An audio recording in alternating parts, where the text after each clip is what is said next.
В разных обществах разные религии. В Индии кастовое общество, в Риме религиозный строй, а в современном мире капитализм. И у каждого общества своя религиозная культура, которая поддерживает существующий порядок вещей или пытается его изменить. История учит нас смотреть на вещи не как на что-то само собой разумеющееся, а как на нечто, что имеет свои границы и контекст. Религиозные представления не исключение. Правые часто критикуют коммунизм, говоря, что он противоречит человеческой природе. Они считают, что есть вечные истины, которые либо вытекают из природы человека, либо из существования Бога. Коммунистическая идея, по их мнению, не входит в число вечных, но история, для которой нет ничего вечного, кроме материи и законов ее развития, будет на стороне противников правых. И сегодня мы, коллектив канала Перемен, объясним, почему будущее за теми, кто не верует. А перед началом нашего изыскания по данной теме мы вам советуем подписаться на наш канал в Telegram. Там мы публикуем новости с классовой оценкой происходящего. Рекомендуем к прочтению книги в рубрике «Что почитать?». Разбираем мифы в рубрике «Разбор фальсификаций». И, конечно же, сообщаем о выходе новых видео, ведь оповещения плохо приходят. Вы всегда сможете там связаться с нами, поделиться новостью или задать интересующие вас вопросы. А совсем скоро мы будем оповещать о проведении собраний интернет-кружка. Подписывайтесь на этот YouTube канал, ставьте лайк и не забывайте ударить колокол, чтобы вам приходили оповещения о выходе роликов.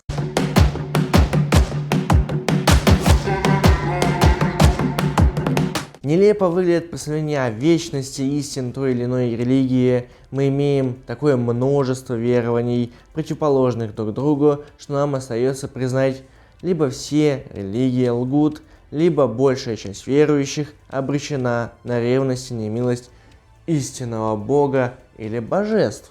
Вряд ли подобный аргумент переубедит верующего, который вслед за Ганди говорит «для Бога религии нет», и начнет рассуждать, что, мол, главное верить, но верят по-разному. Здесь не ставится задача доказательства бытия или небытия Божия, о чем до нас уже порассуждал старик Кант. Но только утверждается, что без борьбы с представлениями о вечных истинах невозможно никакое свободное рассмотрение ни настоящего, ни прошлого. Потребность в вечных истинах, несомненно, связана с требованием морали, а вернее ясных, внеисторических оснований общепринятых норм. Искажение этих норм представляет сообществу угрозой его существования, поэтому интеллигентская прослойка, заинтересованная в сохранении текущего положения, стремится мыслить метафизически. А самой популярной разновидностью метафизики является религия. Наше рассуждение можно продолжить словами Фридриха Энгельса. В «Антидюринге» он пишет: Мы поэтому отвергаем всякую попытку навязать нам какую бы то ни было моральную догматику в качестве вечного, окончательного, отныне неизменного нравственного закона, по тем предлогам, что и мир морали тоже имеет свои непреходящие принципы, стоящие выше истории и национальных различий. Напротив, мы утверждаем, что всякая теория морали являлась до сих пор в конечном счете продуктом данного экономического положения общества. Однако это не означает, что коммунисты выступают против морали вообще, в чем их порой обвиняют противники. Это не так. Более того, коммунисты даже не являются противниками капитализма вообще, признавая за последним огромные достижения в области развития науки, культуры и производства, что было следствием раскрепощения творческих сил человека, уничтожения сословных пут феодализма. Но и признавать данную форму человеческого общения за безусловное благо, не видеть тех противоречий, которые он в себе содержит, отказываться от борьбы с эксплуатацией, являющейся основанием капитализма, коммунисты, конечно, не могут. Они утверждают только, что капитализм не вечен, что настает та его пора развития, когда он неминуемо начинает сдерживать развитие человечества и будет отправлен на свалку истории. Точно так же марксизм относится к морали, утверждая, что нет морали вообще, а есть конкретная мораль конкретного общества. И даже более того, конкретного класса. И мораль язычника Тацита, проживавшего в начале II века, была прямо противоположна морали ранних христиан, деяния которых римский историк прямо называл мерзостью. И мораль успешного буржуа, добившегося всего своим трудом, будет несколько отличаться от морали бедняка, становившегося тем беднее, чем более он трудится. Христианский моральный принцип помогать другим людям появился не сразу. Сначала христианство призывало людей жить как братья, но это привело к появлению идей о лучшем мире, которые не сбылись. Эти идеи связаны с идеями коммунизма. Чтобы понять христианство, нужно сначала понять, откуда оно взялось. В основе христианства лежит идея о том, что мир идеален, поэтому надо изучить, откуда появилась эта идея.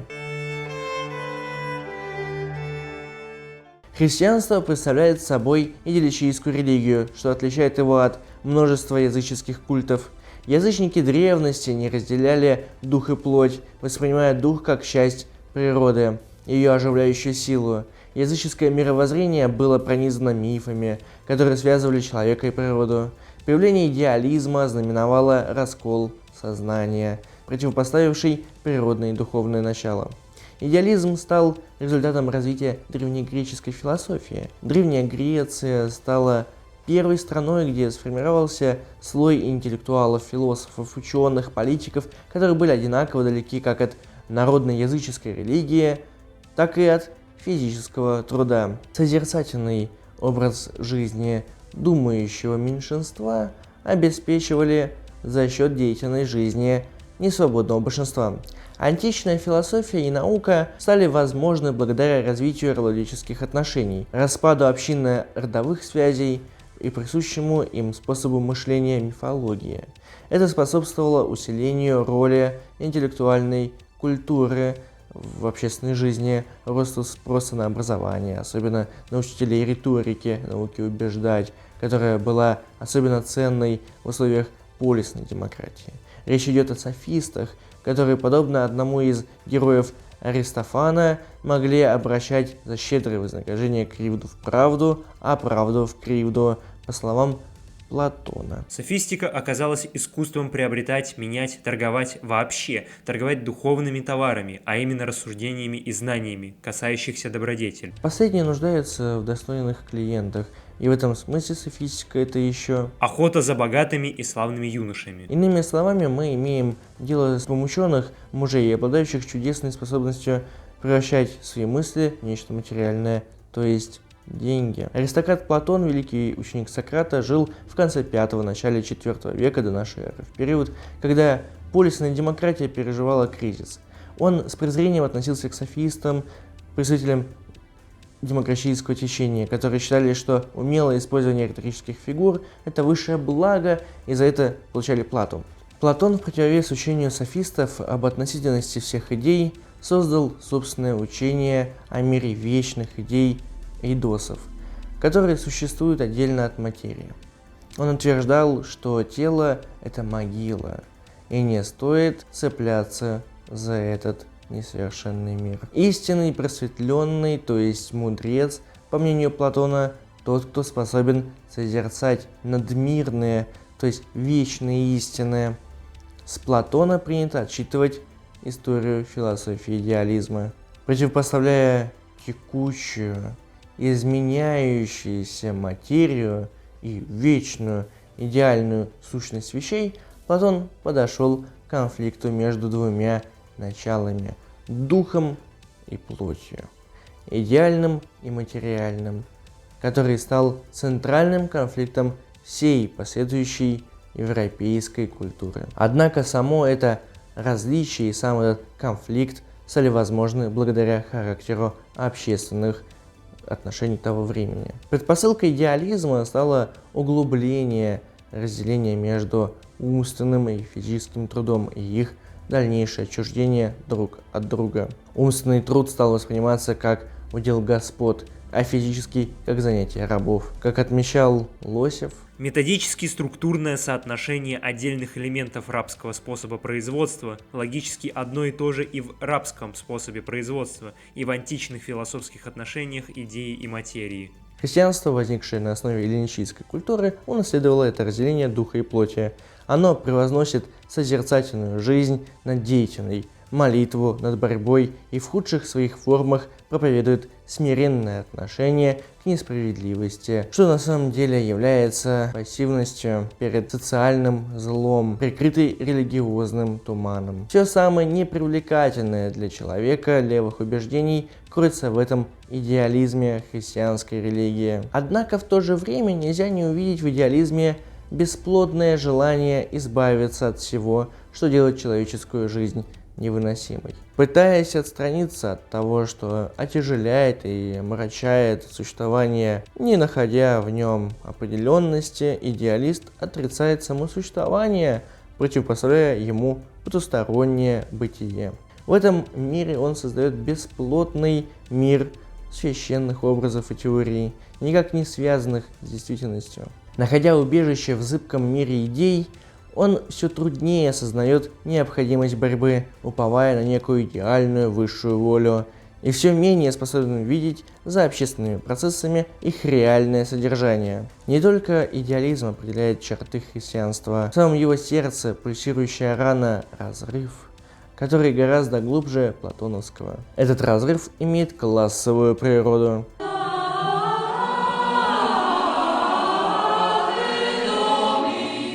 Энгельс писал: В истории первоначального христианства имеются достойные внимания точки соприкосновения с современным рабочим движением. Как и последнее, христианство возникло как движение угнетенных. Оно выступало сначала как религия рабов и вольноотпущенников, бедняков и бесправных, покоренных или рассеянных Римом народов. Революция рабов, при всей условности этого понятия, была моментом торжества христианства, торжества христианской морали.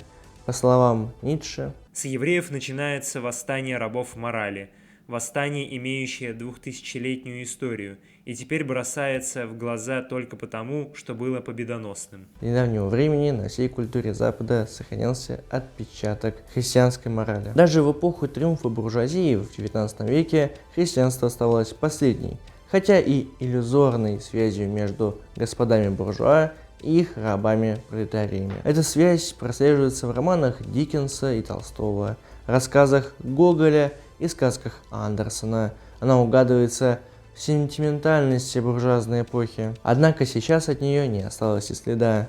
В эпоху индивидуализма и эгоизма, когда нелиберальная идеология провозглашает торгашество высшей добродетелю, ничто не мешает ни буржуа открыто выражать свое презрение к массам, оттесненным на периферию капиталистического мира, ни последним отвечать ненавистью к хозяевам жизни. Эта ненависть сдерживается пока лишь страх. Это ненависть, которая пробуждается во французском обывателе, растерянном из-за пошатнувшегося положения, который выходит на улицу, чтобы выразить свой протест, дерется с полицией и жжет шины. Это ненависть американского обывателя, выбирающего не того кандидата. Страх либеральных элит перед Трампом.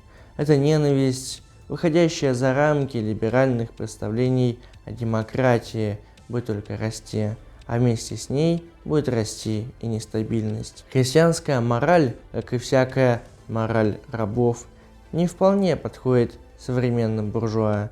В мире их пророка Айн Рэнд верить во что-то лучшее не допускается. Можно верить только в себя. Сейчас христианство – это то, на чем можно либо хорошо заработать, устраивая протестантские шоу, либо, прикрываясь архиерейской рясой, требовать субсидий и собственности. Субсидий и собственности у власть имущих. Слова Христа «Придите ко мне, все труждающиеся и обремененные». Звучат не слишком понятно для тех, кто считает труждающихся и обремененных социальными иждивенцами. Моральное требование христианства, которое невыносимо для эгоизма современного капиталистического мира, это требование полного отказа от себя в пользу другого. В этом главный смысл Нагорной проповеди Христа. Нищие наследуют Царство Божье, плачущие утешаются, жаждущие и алчущие правды насытятся.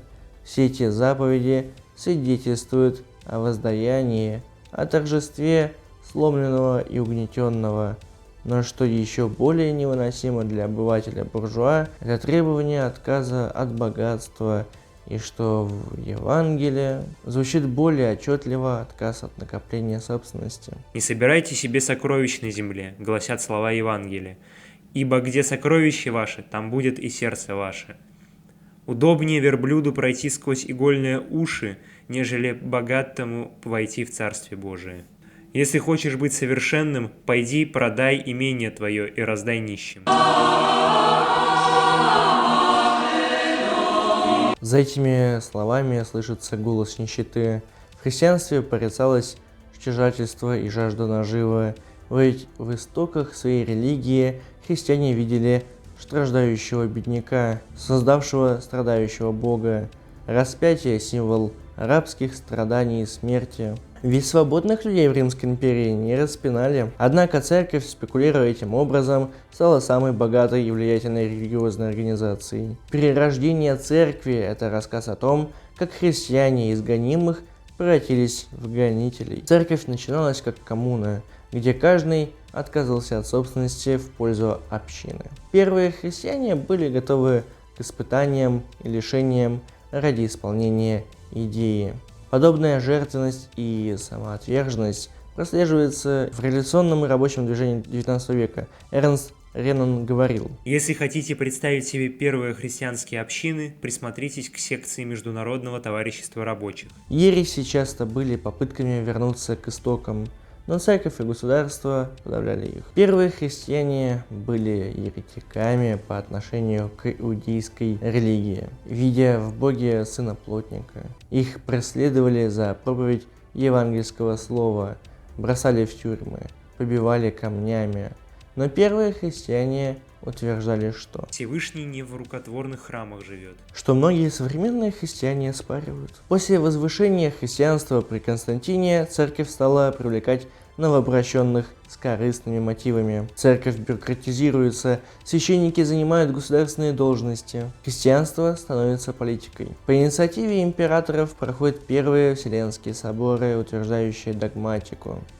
Несогласные подвергаются гонениям. Императоры поддерживают церковь, а церковь освящает их власть. Так начинается долгий союз церкви с властью. В случае с западным христианством церковь сама становится властью в лице папы. Этот союз может показаться чудом, ведь недавно императоры устраивали гонения на христиан. В Откровении Иоанна Богослова императорский Рим представлен в образе вавилонской блудницы, сидящей на звере с 7 головами.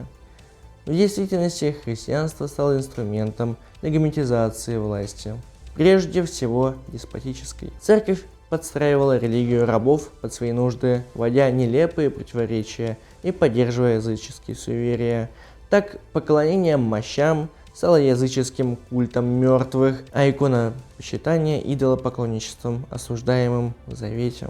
Церковь не брезгует колдовством и прорицательством, обменивая чудеса на монеты. Христианский идеализм и софистика сглаживают противоречия, превращая правду в кривду.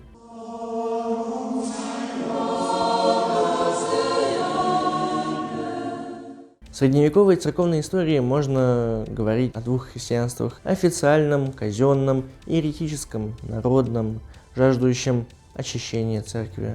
Пограничные явления, такие как орден святого Франциска Ассизского, помогали избежать полного разрыва. Однако ереси были многочисленны и разнообразны, и их причины были разнообразны. Донатизм возник в III веке и был связан с вопросом о нравственности священников. Мученик II века Киприан требовал соответствия нравственного облика священнослужителя сану. Однако во времена гонений на христиан в Карфагене некоторые священники, такие как Мензурий и Цицилиан, сотрудничали с властями, вызывая раскол в общине. Альтернативный епископ Донат Великий, его последователи были названы донатистами и в 314 году были признаны еретиками. Крестовый поход против катаров в XII-XIII веках ереси стали более масштабными из-за усиления феодализма. и католической церкви. Призывы к социальному равенству, освобождению от крепостной зависимости и возвращению церкви к коммунистическим истокам звучали громче. Ереси охватывали целые регионы, что заставляли церковь организовывать крестовый поход против катарской ереси в 1209-1229. Катары, последователи манихейства, считали государство и церковь порождением сатаны. Провозглашали равенство и отрицали поклонение мощам, иконам и кресту. Они были первыми, кто пошатнул позиции католического мира. Многие катары были убиты, а область Лангедок, где они жили, была подвергнута геноциду. В Безге папский легат приказал убивать всех, не разбираясь, кто еретик, а кто нет. Этот поход также привел к созданию инквизиции, первого органа тайной полиции. Несмотря на разгром ересей, отношение к духовенству было пренебрежительным.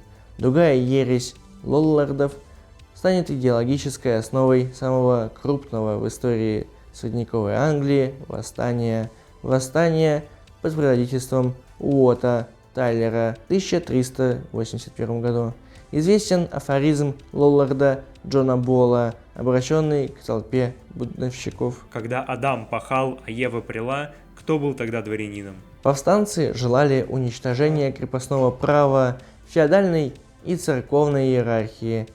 Ересь таборитов, участников гуситских войн в 1419-1439, по сути крупнейшего народного движения в средневековой Чехии, также была направлена против феодальных порядков и была по содержанию своему анархической. Как и многие другие народные движения своего времени, они были разгромлены. Мощное еретическое движение все же нашло свой выход. Протестантская революция в XVI веке подорвала гегемонию католической церкви, а вместе с ней и идеологическую базу средневекового феодализма.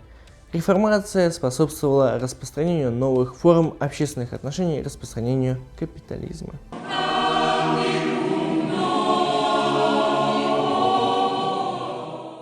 В средние века церковь играла роль небесного посредника между земными властями. Папа объявлял крестовые походы, накладывал анафемы, короновал королей. Однако процесс феодального дробления ускорился из-за роста населения и усиления городов. Короли и князья все меньше нуждались в папской легитимизации власти, видя богатство церкви. Религиозная позиция, чтобы укрепить свое положение, должна была стать политическим инструментом, и 31 октября 1517 года монах Лютер прибил 95 тезисов с обвинениями папства к дверям Виттенбергской церкви, что стало началом реформации. Опора протестантизма – князья, города и оппозиционные феодалы. Реформация стала восстанием прогрессивной части бюргерского и земледельческого класса против феодальной церкви. Там, где реформация не справилась, это сделали буржуазные революции. Протестанты лишили церковь богатства и икон, спасаясь в трудах и домашнем быту. Протестантизм способствовал утверждению рационализма и либерализма, распространению грамотности через переводы Библии и книгопечатания. Протестантизм породил новые принципы взаимодействия с властью. В реформаторское движение были вовлечены широкие массы. Лютер стал проповедником для аристократии и зажиточных бюргеров, а Томас Мюнцер для крестьян и городской бедноты. В реформаторское движение оказалось вовлечены широкие массы. Если Лютер стал проповедником для оппозиционной аристократии и зажиточных бюргеров, нашелся и тот, кто стал вождем крестьянства и городской бедноты. Этим проповедником был Томас Мюнцер. Томас Мюнцер был любимым героем Энгельса, который посвятил ему книгу «Крестьянская война в Германии» 1850 года. В ней Мюнцер представлен как провозвестник революционного коммунизма и враг Лютера. Энгельс писал: Его политическая доктрина тесно примыкала к революционным религиозным воззрениям, выходя за пределы общественных и политических отношений того времени, как и его теология. Религиозная философия Мюнцера приближалась к атеизму, его политическая программа была близка к коммунизму. Многие современные коммунистические секты не обладали таким богатым теоретическим арсеналом, как мюнцерцы в XVI веке. Мюнцер был предтечей протестантской теологии надежды и католической теологии освобождения, признающих необходимость революционных преобразований. Он был культовым героем ГДР и значителем литературного немецкого языка наряду с Лютером. Мюнцер начал карьеру проповедника в 1520 году в Цвикау, и где был частью анабаптистов, включавших Николауса Шторха. Они отвергали крещение детей и утверждали общность имущества. После бунта ткачей Мюнцер был изгнан, поселился в Праге, но снова был изгнан. В Альштетте Мюнцер был прогрессивным реформатором, вводя богослужение на немецком языке и обращаясь к Ветхому Завету. Он призывал к окончательной реформации. Теперь окончательно видно, как угри и змеи совокупляются между собой на куче. Попы и все духовенство – это змеи, а светская власть и правители – это угри. Ах, Господи, как хорошо Господь Бог разобьет их железные горшки железной палкой. Сказал Мюнцер пастве в ответ на приезд князей. В разных концах Германии начались крестьянские волнения, вылившиеся в восстание в 1524 году. Мюнцер перебирается в Мюльхаузен и устанавливает коммунистическую общину. Реформатор Меланхтон писал: «Это было начало нового христианского управления. Они изгнали монахов, упразднили монастыри и их имущество, включая ионистское подворье, которым заведовал Томас. Он учил, что все имущество должно быть общим, как в деяниях апостолов. Чернь стала дерзкой и не желала работать. Когда кому-то нужен был хлеб или сукно, он требовал его у богачей, ссылаясь на учение Христа о разделении собственности». Восстание было подавлено. Мюнцер бежал в Баварию, где был схвачен и казнен в 1535 году.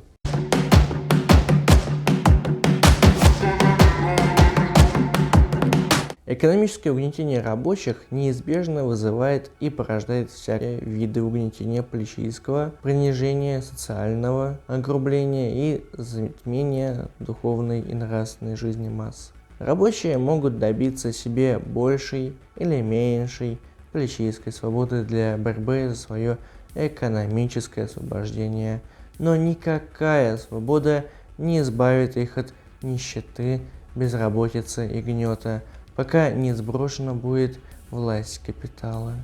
Религия есть один из видов духовного гнета, лежавшего везде и всюду на народных массах, задавленных вечной работой на других, нуждою и одиночеством.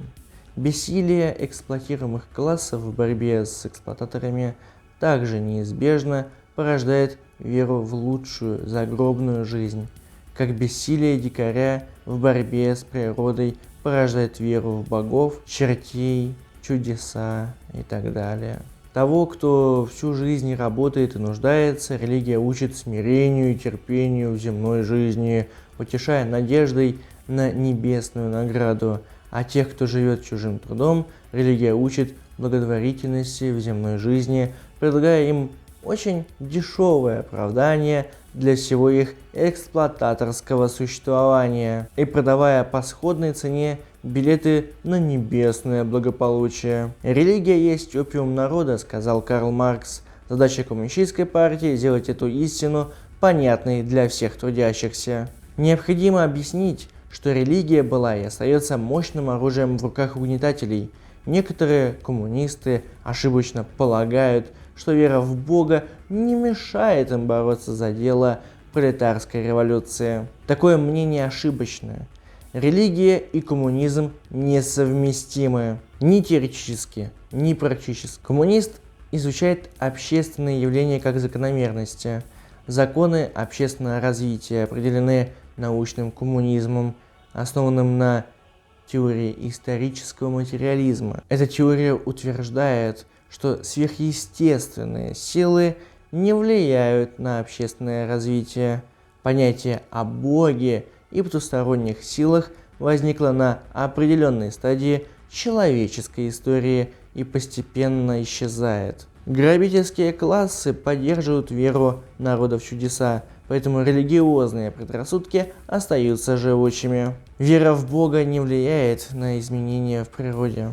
Человек управляет природой, опираясь на данные естественных наук, которые находятся в непримиримой вражде с религией. Тактика коммунистической партии и религиозная мораль часто вступают в противоречие.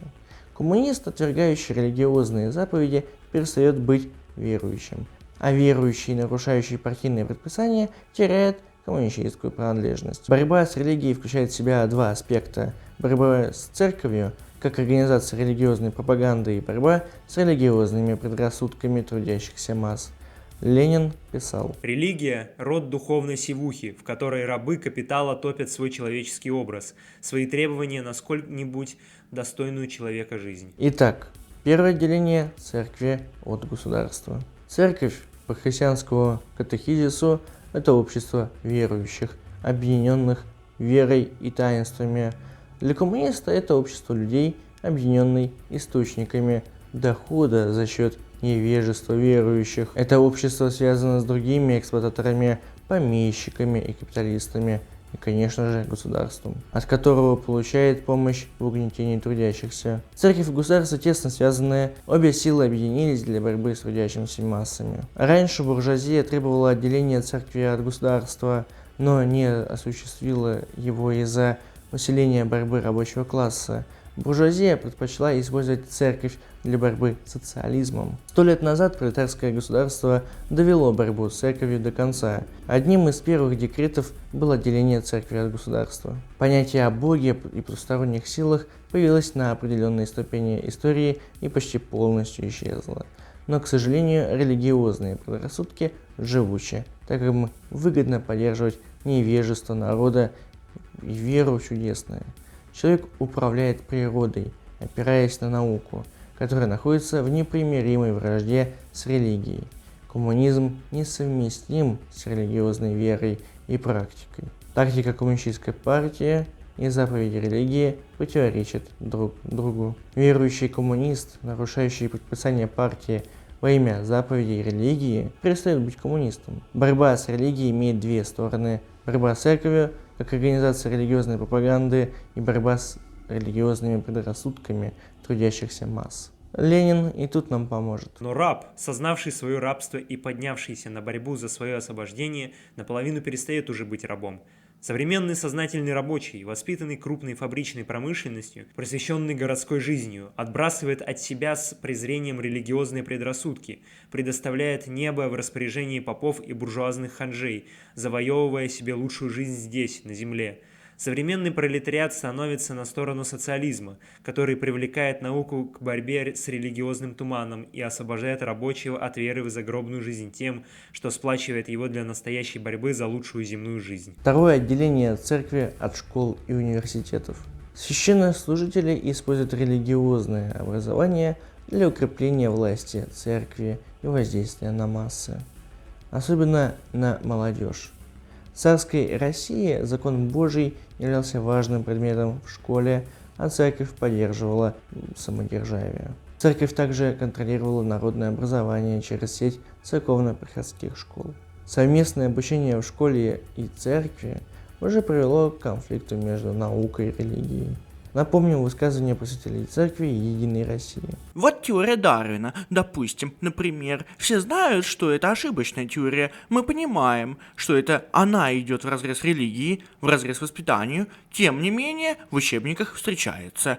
Это можно просто убрать, потому что это неправда. Церковь часто использует образование для пропаганды преданности существующему режиму и даже свергнутому строю, как во Франции. А теперь и в России. Когда мы, конечно, говорим о преданности россиян Российской империи. Это контрреволюционно даже для буржуазного государства. В настоящее время церковь и государство сотрудничают в борьбе с рабочим классом. Буржуазия перестает бороться с религией и становится все более верующим классом. Прадеды европейских буржуа были атеистами, но их потомки, будучи атеистами, защищали религиозные убеждения для народа.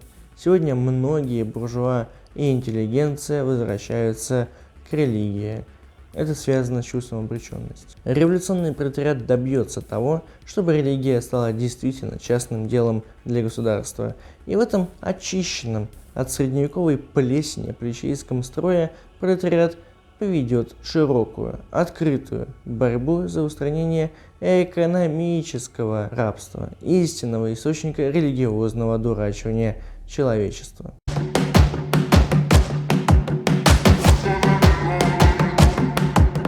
Не столь важно, Че Гевара ли, Христос или иные символы освобождения продаются и покупаются сегодня с большими успехами на рынке. Спекулянты получат свои серебряники, играя пустыми образами и обращая революционные некогда учения в бессмысленную догматику, служащую интересам своего класса. В этом смысле история христианства в высшей степени поучительна. Прежде всего потому, что история эта созвучна современной историей коммунистических и социалистических движений. Мы можем видеть, как идеология марксизма – дичайший оксюморон, учитывая Маркса определение идеологии как ложного сознания. Удобная правящим кругам версия марксизма служит средством оправдания реставрации капитализма в Китае, как они уже служили оппортунистам, прикнувшим к буржуазии своих стран в начале Первой мировой войны, и как они находят почву в современной России, играя на ностальгии по СССР, в патриотических упованиях на очередного вождя от народа, который придет и порядок наведет. Лекарством от этого может служить лишь просвещение и утверждение классового сознания в умах масс, то есть принятие ими своего положения и отказ от иллюзий, столь щедро расточаемых современной буржуазной культурой и политиками. Богатые будут богатеть, а бедные беднеть. Мир будет следовать законам, выведенным эгоистическим расчетом состоятельного меньшинства. Современное общество все построено на эксплуатации громадных масс рабочего класса ничтожным меньшинством населения, принадлежащим классам землевладельцев и капиталистов. Это общество рабовладельческое, ибо свободные рабочие, всю жизнь работающие на капитал, имеют право лишь на такие средства к существованию, которые необходимы для содержания рабов, производящих прибыль, для обеспечения увековечивания капиталистического рабства. Но мы обязательно достигнем перемен, если будем агитировать и участвовать в политической жизни, и поэтому призываем всех перестать сидеть в подвалах, изучая книги, и начать уже наконец-то соединять теорию с практикой, как учили нас Ленин, Троцкий и Биец.